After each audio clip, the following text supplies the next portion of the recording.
Se guiar-me, meu Senhor, eu seguirei por seu amor.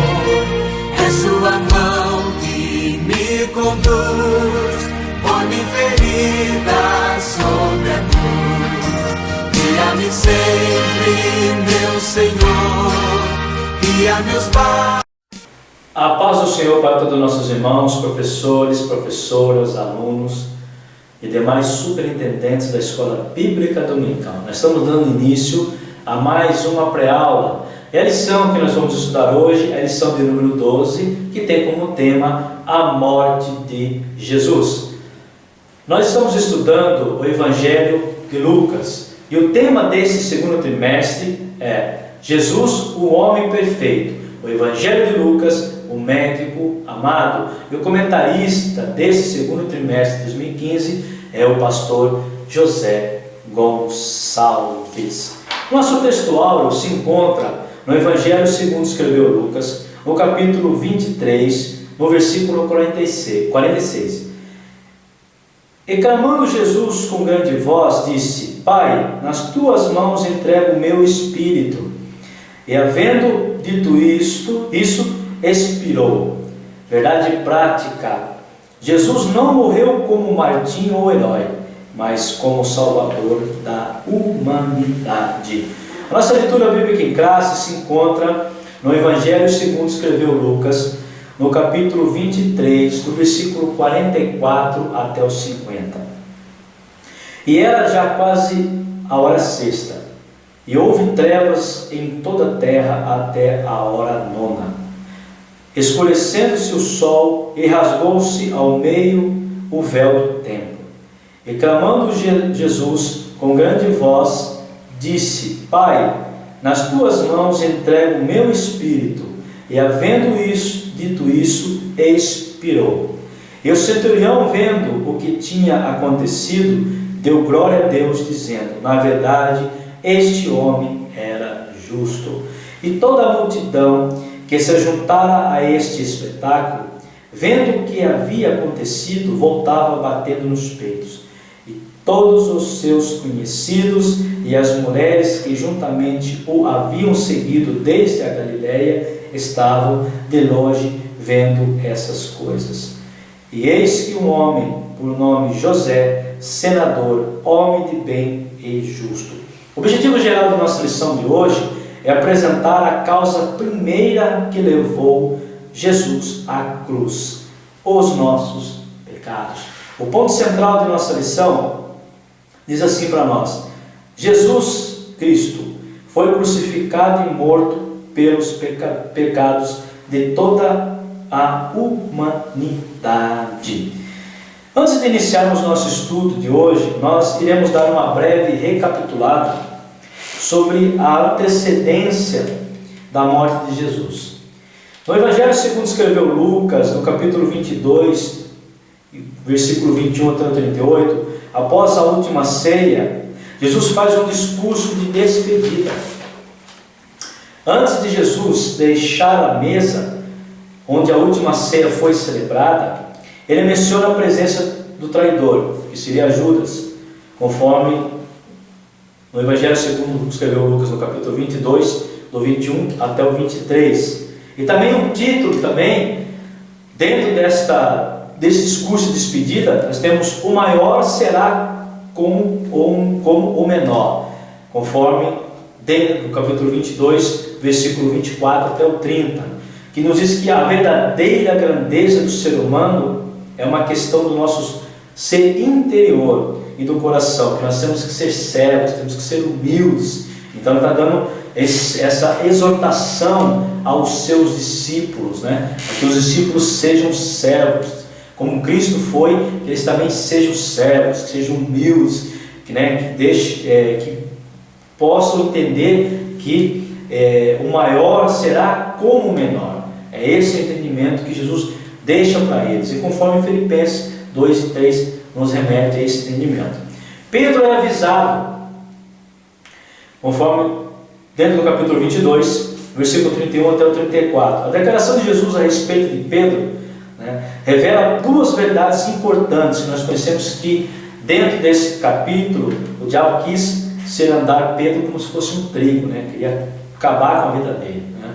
Aí nós aprendemos que Deus permite que Satanás nos tente somente dentro de certos limites, conforme em Jó, no capítulo 1, versículo 10 e 12, onde Jó tinha muitos bens, mas quando Satanás pediu para tomar tudo, tomar a vida dele, aí Deus disse para ele: pode tocar nos seus bens, mas mesmo nem toque na vida dele, ou seja, pode tocar em todos os seus bens que ele tem, menos na vida dele. E foi assim. Então Deus, Ele dá para nós, Ele nos permite que Satanás nos tenta somente dentro dos limites, de certos limites. É assim que foi feito com Jó, e é também assim feito com nós. O diabo não tem liberdade de fazer o que quer com o povo de Deus. Já no segundo entendimento, Jesus ora para que os seus não fracassem na fé, como nosso intercessor celestial. Ele ora por todos aqueles que por eles se chegam a Deus, vivendo sempre para interceder por eles, conforme em Hebreus 7, 25. Ainda temos aqui as duas espadas, inclusive nós temos a nossa lição também de hoje, nós vamos falar, só que nós vamos adiantar um pouco, conforme dentro do capítulo 22, que vai do 35 até o 38. O que diz isso? O que significa essas duas espadas? As palavras finais de Jesus aos discípulos no cenáculo os fazem lembrar das dificuldades que eles vão enfrentar. Hoje, o que Jesus realmente quer é que os discípulos provejam sem derramar sangue. Eles se encontravam cada vez mais lançados, de uma luta espiritual e cósmica. A compra de espada serve para lembrá-los daquela batalha iminente. Empreender esse tipo de guerra requer armas especiais, a parte espiritual, inclusive a espada do Espírito, que é a palavra de Deus, conforme em Efésios, no capítulo 6, que vai do 11 até o 18. Então esses foram aqui os discursos de despedida que Jesus fez aos seus discípulos. Agora nós vamos entrar agora na prisão de Jesus, que é dentro do capítulo 22, que vai do 39 até o 65. A oração de Jesus no Monte das Oliveiras, conforme Lucas, no capítulo 22, que vai do 39 ao 46. Ainda é noite, Jesus sabe que os inimigos logo virão prendê-lo. Ele deixa a cidade de Jerusalém com os 11 discípulos fiéis e vai para o Monte das Oliveiras. É que interessante que ele vai com os 11, porque Judas já estava com os líderes religiosos. A traição e prisão de Jesus, dentro do capítulo 22, do versículo 47 até o 53. A prisão ocorre no Monte das Oliveiras, na mesma noite da celebração da última ceia. Jesus está falando com os discípulos quando Judas e os outros chegam. Inclusive Judas dá um beijo em Jesus, né? A negação de Pedro, conforme Lucas, no capítulo 22, que vai de 54 ao 62. É tarde da noite, os oficiais da guarda do templo levam Jesus cativo e o conduzem à casa do sumo sacerdote, onde eles o mantêm sob custódia, até a alvorada, até o amanhecer. Lucas se refere a Anás e Caifás como sumo sacerdote no começo do ministério de João Batista, conforme Lucas 3:2 e conforme Mateus 26:57. Nós conhecemos bem a história de Pedro, que Pedro nega 3 vezes Jesus. Jesus é escarnecido pelos soldados romanos, capítulo 22, do 63 até o 65. Ainda é noite, e Jesus é mantido sob guarda por um grupo de soldados. Esses guardas tiram vantagem do prisioneiro, escarnecendo dele, insultando e batendo nele. Já começa o sofrimento de Jesus na parte física, né? Começam já a bater em Jesus, a insultar a Jesus, coloca uma venda em Jesus e diz: quem bateu? Adivinha quem bateu em você, né? Qual de nós que foi que bateu em você? O julgamento de Jesus, aí começa o julgamento de Jesus, que vai do capítulo 22, 66, do 23 até o 25. Lucas oferece narrativa mais longa do julgamento de Jesus do que a crucificação.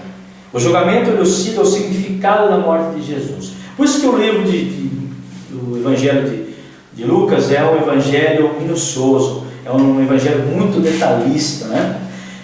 Aí temos aqui o julgamento perante o Sinédrio, conforme dentro do capítulo 22, do 66 até o 71, que é o Sinédrio. O que é o Sinédrio? É o conselho, ou o concílio, Supremo Tribunal dos Antigos Judeus, que foi destruído em 70 depois de Cristo. Consistia de 71 membros e um presidente. Jesus foi escarnecido no pátio da casa de sumo sacerdote Caifás. Logo após amanhecer, ele é levado à presença dos anciões do povo, dos principais sacerdotes e dos escribas. Então, dentro desse concílio, eles já estavam planejando, né, levar ele a Pilatos, né, a fazer 3 acusações perante a Pilatos, para que Pilatos desse sentença de morte, que só o governador romano podia dar essa sentença de morte. Julgamento perante Pilatos. Aí aqui antes, voltando um pouco, aqui fala do julgamento religioso que foi feito contra Jesus. Julgamento perante Pilatos, conforme no capítulo de Lucas, versículo 23, do 1 ao 7.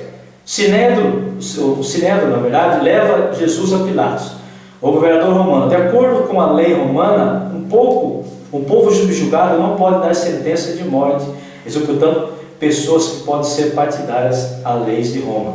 Só o governador tem o poder de instituir a pena de morte. Assim, os líderes religiosos precisavam de apoio de Pilatos.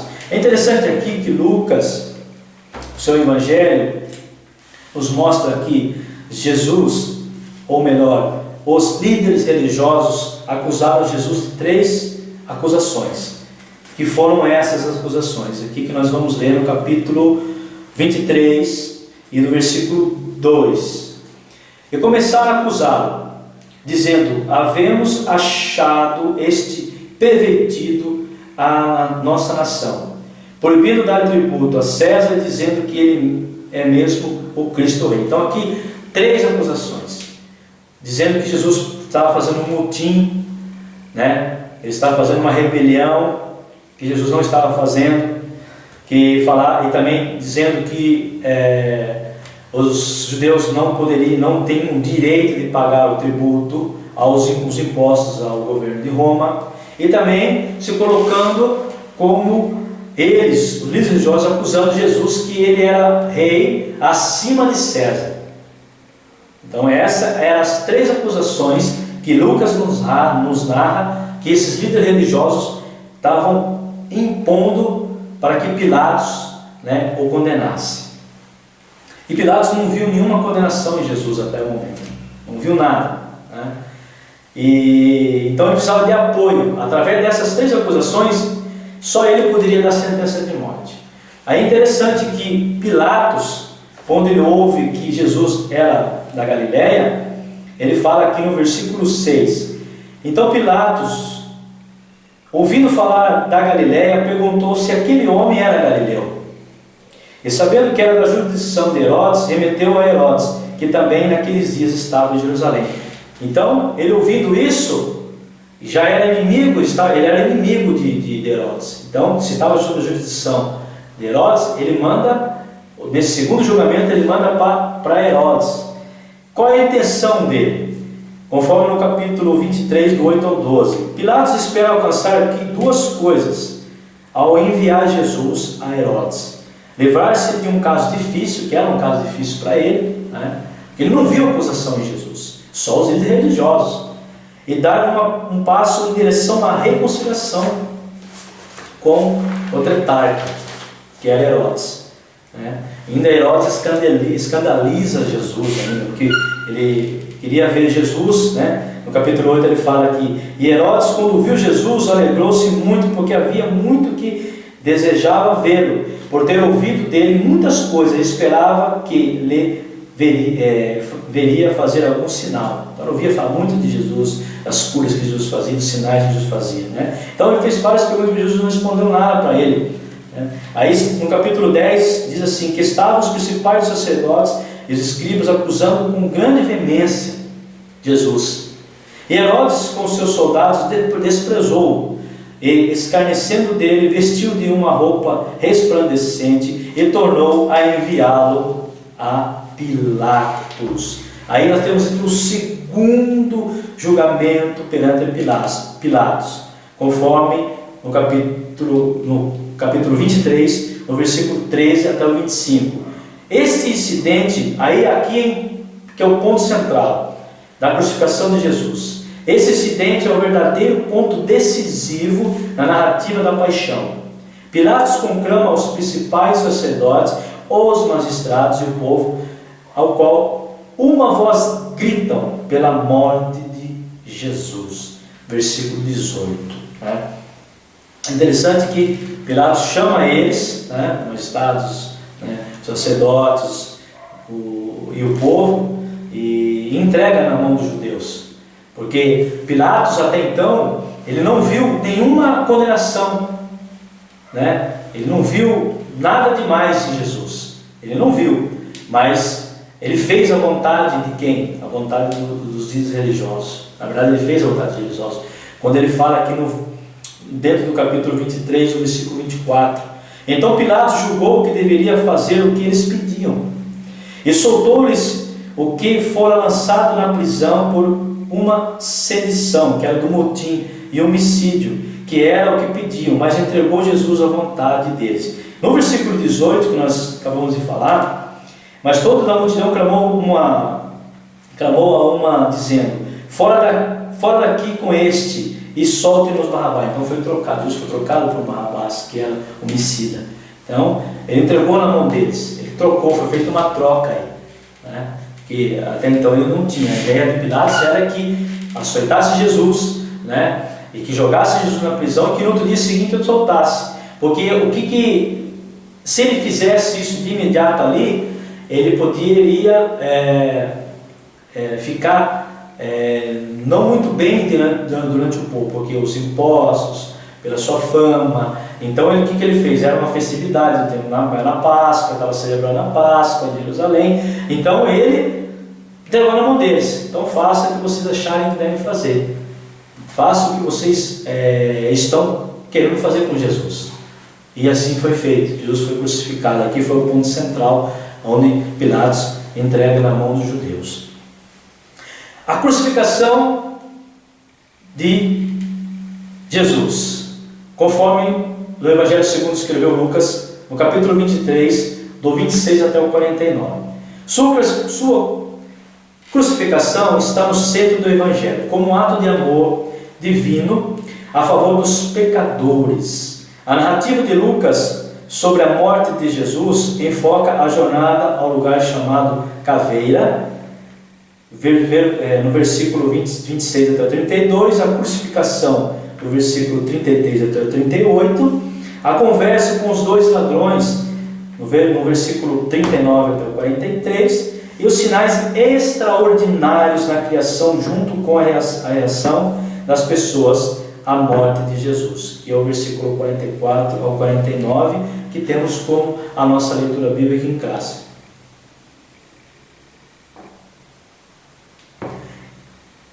E dentro da nossa leitura bíblica em classe, nós vamos fazer uma interpretação teológica, onde nós vemos aqui a crucificação já de Jesus. Jesus já estava crucificado.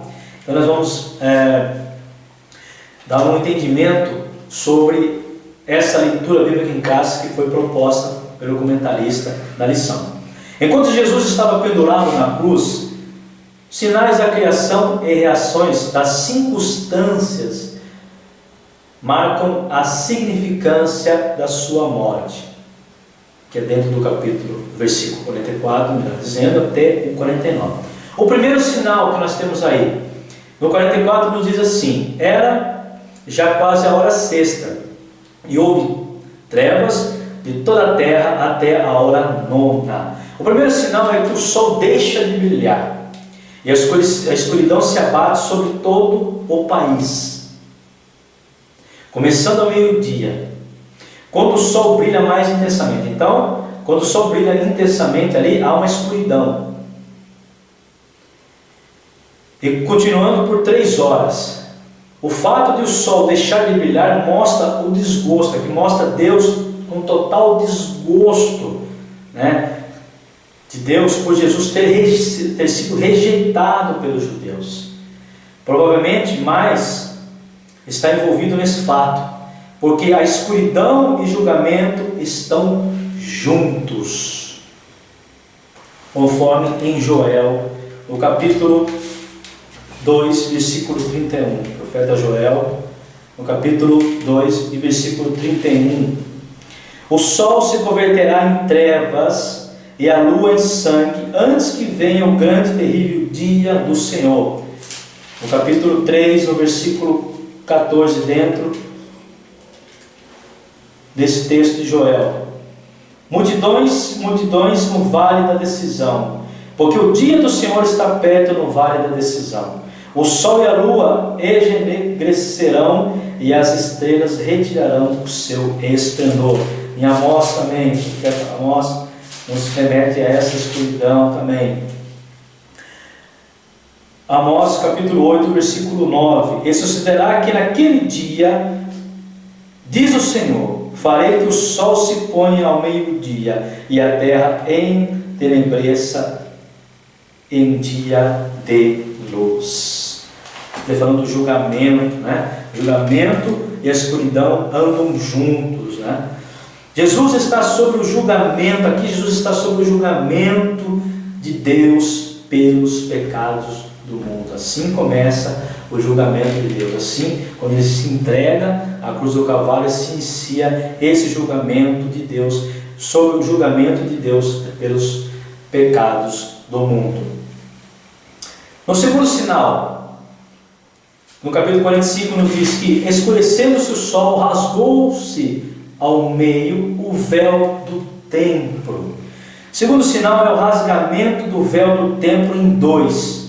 Esse véu é a cortina pesada que separa o lugar do santo do santíssimo lugar. Esse milagre pode ser uma advertência da destruição do templo sobre o qual Jesus profetizou, conforme em Lucas capítulo 21, versículos 5 e 6.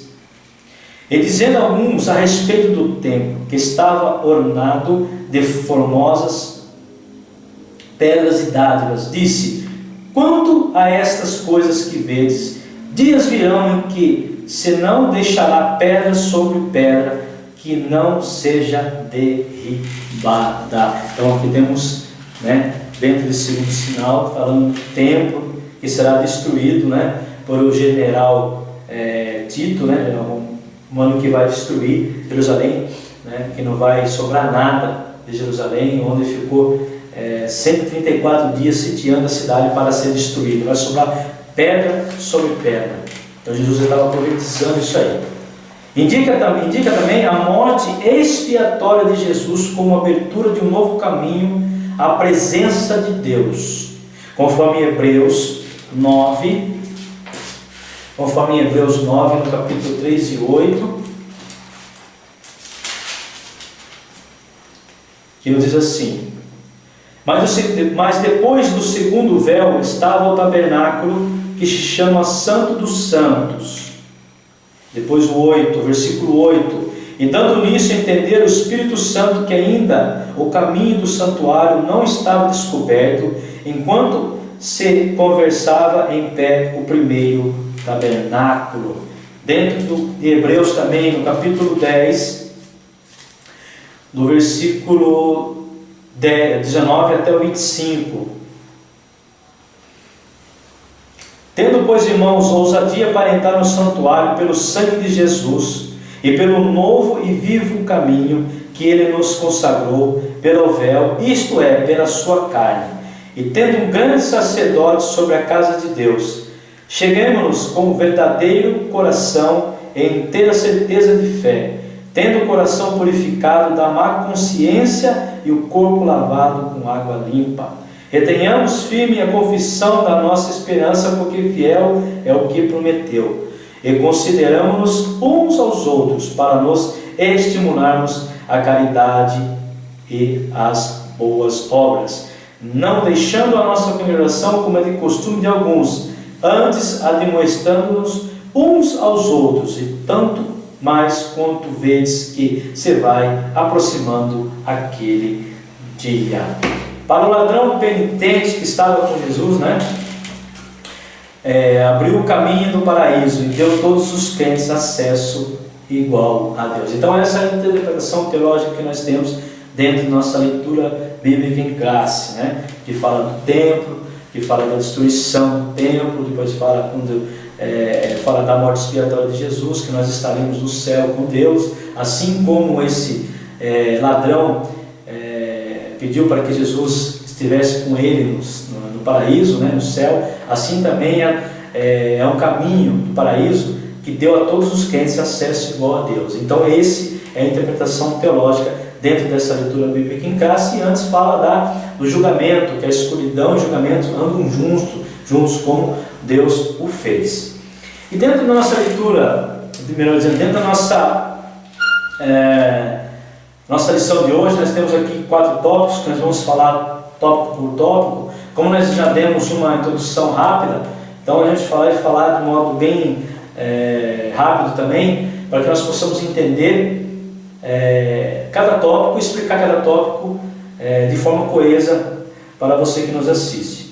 As últimas advertências e recomendações. Aqui nós temos a aflição interior e a aflição exterior. A aflição interior, aqui que Jesus nos ensina, o Evangelho de Lucas nos ensina, é a parte que a oração. Quando Jesus ensina os discípulos a orarem, quando fala da oração, quando ele ora no Monte das Oliveiras, é isso que ele está falando aqui, que nós devemos ficar em constante oração, sempre estarmos em constante oração. Podemos falar e muitas vezes falhamos, entretanto não é por falta de aviso. Então ele advertiu a todos sobre a necessidade de oração para suportar as provações que se avizinhavam. Então ele ensinou os discípulos que orassem muito, né, porque iam vir muitas lutas após a morte de Jesus. E a aflição exterior, aí ele fala das 2 espadas que nós comentamos, né? Jesus aqui não fala que chama muita atenção de alguns estudiosos bíblicos, né? Então Jesus estaria aqui pregando luta armada? Não, Jesus não está pregando luta armada. E sim, que eles que eles lutassem contra a parte espiritual, aqueles que vinham contra eles, e que eles lutassem com a palavra, com o Espírito, né? Que eles tivessem a palavra de Deus na vida deles. É isso que Jesus estava ensinando eles, Jesus profetiza, né, em Isaías 53:12, como se cumprimenta naquele momento, e os discípulos solidários com sua missão sofreriam suas consequências, né, por andarem com Jesus, por estarem com Jesus, eles iam sofrer as consequências, mas que não lutassem fisicamente, lutassem na parte física, e sim lutassem na parte da palavra de Deus. É isso que Jesus estava ensinando para ele nesse entendimento de 2 espadas, como nós também falamos na nossa introdução. O tópico 2, Jesus é traído e preso. Aí temos aqui a ambição e também a negociação. A ambição era de Judas. Judas andou com Jesus, foi escolhido um dos discípulos, né? E em João, no capítulo 12, do versículo 4 a 6, fala justamente que Judas, ele era avarento, amava o dinheiro e a ambição. Ele levou a entregar a Jesus. Ele andava com Jesus e traiu Jesus. Por quê? Pelo dinheiro. Como que foi essa negociação? Os líderes religiosos procuravam de toda forma matar Jesus. Estavam de toda forma matar Jesus. Só que não tinha como eles iam matar Jesus. Como que seria essa morte? Como que nós vamos pegar Jesus? Conforme no capítulo 22, do versículo 2 até o 6, ele fala justamente disso, como que os religiosos conseguiriam, né, pegar Jesus sem que a multidão estivesse perto. E os principais sacerdotes e os escribas andavam procurando como matariam, porque temiam o povo. Entrou, porém, Satanás em Judas, que tinha por sobrenome Iscariotes, o qual era do número dos 12. E foi e falou com os principais sacerdotes e com os capitães de como lhe entregaria, os quais lhe alegraram e convieram em lhe dar dinheiro. E ele concordou e buscava oportunidade para o entregar sem alvoroço, né? Então, a negociação foi isso. Dinheiro foi vendido por, como Mateus capítulo 26 e 15, foi vendido por preço, foi acertado por 30 moedas de prata. E quando a responsabilidade por seu ato, a Escritura mostra que Judas não estava predestinado a ser traidor de Jesus. Mas ele o fez porque quem não vigia termina vendendo ou negociando a sua fé. Isso é um fato relevante que justamente aconteceu. Ele até então não estava predestinado a fazer isso. Aí, como ele não vigiou, como ele não aprendeu com Jesus as suas horas que devia orar para que não caísse em tentação, ele caiu, Satanás dominou ele e fez com que ele vendesse Jesus por 30 moedas de prata. O tópico 3, julgamento e condenação de Jesus. Nós temos que na esfera religiosa e na esfera política. Então, na esfera religiosa, nós falamos que Jesus foi levado ao sinédrio, ao concílio, né? Onde ali eles já fizeram a sua reunião e iam levar Jesus a Pilatos. Então, nessa parte religiosa, e na esfera religiosa, eles levaram a Pilatos e a Herodes e voltou de novo para ele. Nós já falamos disso aí, né? Que nós até inclusive falamos que foram 3 acusações, que até o comentarista nos fala aqui, que foram uma tríplice, né? Acusação contra Jesus, que Jesus não fez nenhuma delas, que foi desviar a nação, proibir os judeus de pagar impostos a Roma e afirmar que ele e não César era rei. Em outras palavras, Jesus foi acusado de sedição, de motim, e Jesus não foi. No tópico 4, a crucificação e a morte de Jesus. O método de como foi feita a sua crucificação e qual o significado da crucificação de Jesus. O método era que a pena capital imposta pelo Império Romano aos condenados se dá através da crucificação. Que era um método mais cruel e doloroso de forma de execução. A crucificação afirmou que não havia palavra para descrever o tão horrendo, que a mensagem do Império Romano era cara. Isso acontecia com que se levantasse contra o Estado. Jesus não levantou contra o Estado de Roma e foi crucificado de forma horrenda, uma forma mais cruel que um ser humano podia cometer com uma pessoa. O significado. Então aqui o significado é interessante que muitos no meio secular acham que Jesus foi um herói, que foi um martim, como Estevão foi, que Jesus foi martim, mas ele orou, mas ele não foi Jesus, mas Jesus não foi um herói, como muitos dizem. Jesus foi crucificado e morto para pagar o pecado da humanidade, quando ele narra em Isaías 53 inteiro, que quando ele fala que aparece Jesus, portanto, é o servo sofredor que se humilha até a morte de cruz, mas é exaltado e glorificado por Deus pela obra que realizou. Isaías 53 dá essa justificativa para nós da morte de Jesus. 53 do capítulo 4 até o 12. Verdadeiramente ele tomou sobre si as nossas enfermidades, nossas dores, levou sobre si, e nós o reputamos por aflito e ferido de Deus e oprimido. Mas ele foi ferido pelas nossas transgressões e moído pelas nossas iniquidades. O castigo que nos traz a paz estava sobre ele, e pelas suas pisaduras fomos sarados. Todos nós andamos desgarrados como ovelhas, cada um se desviava pelo seu caminho, mas o Senhor fez cair sobre ele a iniquidade de nós todos. Ele foi oprimido, mas não abriu a boca. Como o cordeiro foi levado ao matadouro, e como a ovelha muda perante os seus tosqueadores, ele não abriu a boca. Da opressão e do juízo foi tirado. E quem contará o tempo de sua vida?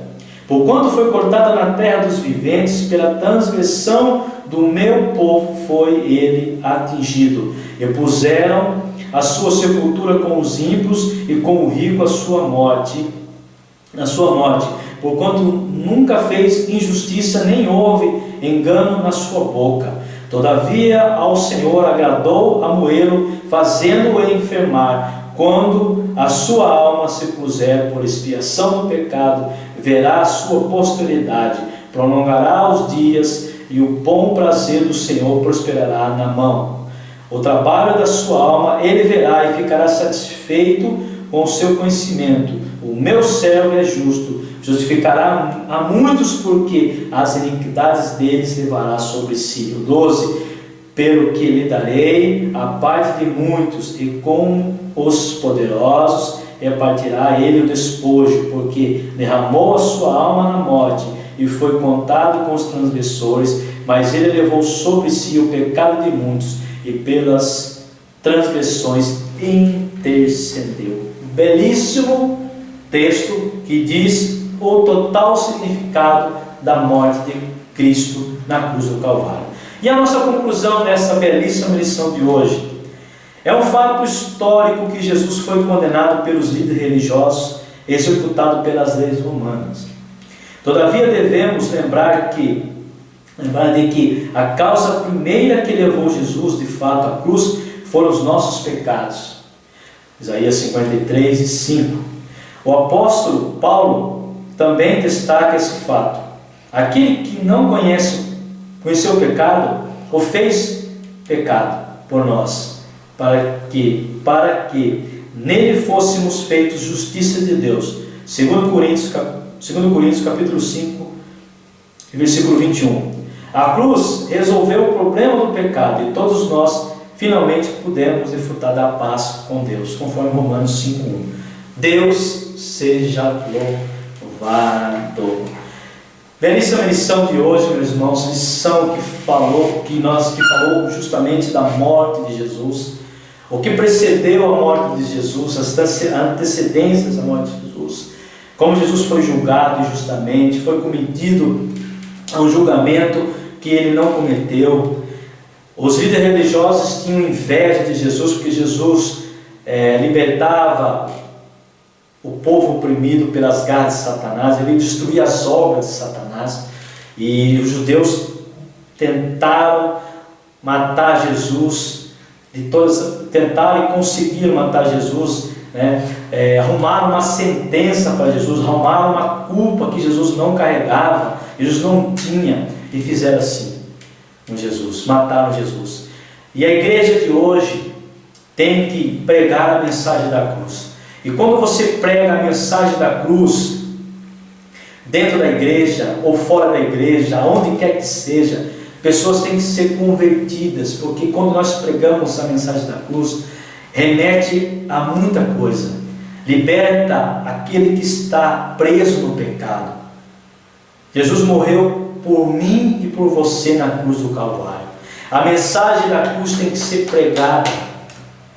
A mensagem da cruz ela tem que ser entendida de que Jesus, o Filho do homem, o homem perfeito, não teve pecado nenhum. Foi humilhado, foi castigado, sofreu a morte da cruz para salvar a humanidade. E pessoas não se dão conta de que Jesus veio com esse fim. Isso você tem que passar para o teu aluno, explicar para ele quais os precedentes que deram a morte de Cristo e o que Cristo representa para nós hoje. A sua morte representa para nós hoje. Isso é muito importante. Pois bem, meus irmãos, nós estamos encerrando essa aula, uma aula maravilhosa, e nós temos a alegria de estar com vocês, e vocês que me prestigiam. E na lição próxima, nós vamos estudar, que já estamos encerrando o nosso trimestre, a lição de número 13, que tem como tema a ressurreição de Jesus. Eu aguardo vocês, para que vocês estejam conosco, para que nós possamos aprender mais e mais a palavra de Deus. E você que me assiste, você pode se inscrever no nosso canal. Nosso canal vai aparecer para você aí. Que você inscreva no nosso canal, que você dê os seus comentários também, que vocês também estejam conosco, nos auxiliando.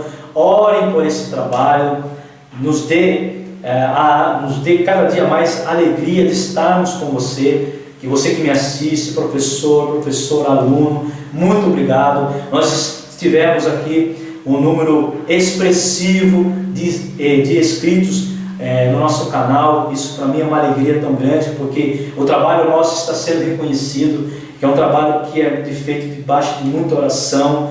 O Espírito Santo está conosco, nos ajudando, nos auxiliando nesse ministério que é doloroso, é um ministério doloroso, no modo de dizer, porque é um trabalho que faz com que nós se desempenhamos a cada dia mais, ensinar a palavra de Deus e também viver a palavra de Deus a cada dia mais. Meus irmãos, que no domingo vocês possam dar uma aula repleta do poder do Espírito Santo de Deus, que Ele esteja com você e que vocês ensinem a verdadeira essência da cruz, a verdadeira essência da morte de Cristo na cruz do Calvário para o teu aluno.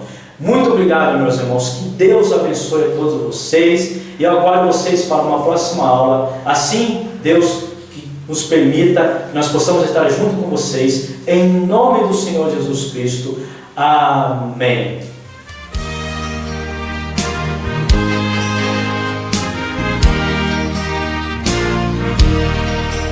Onde guiar-me, meu Senhor, eu seguirei por seu amor, é sua mão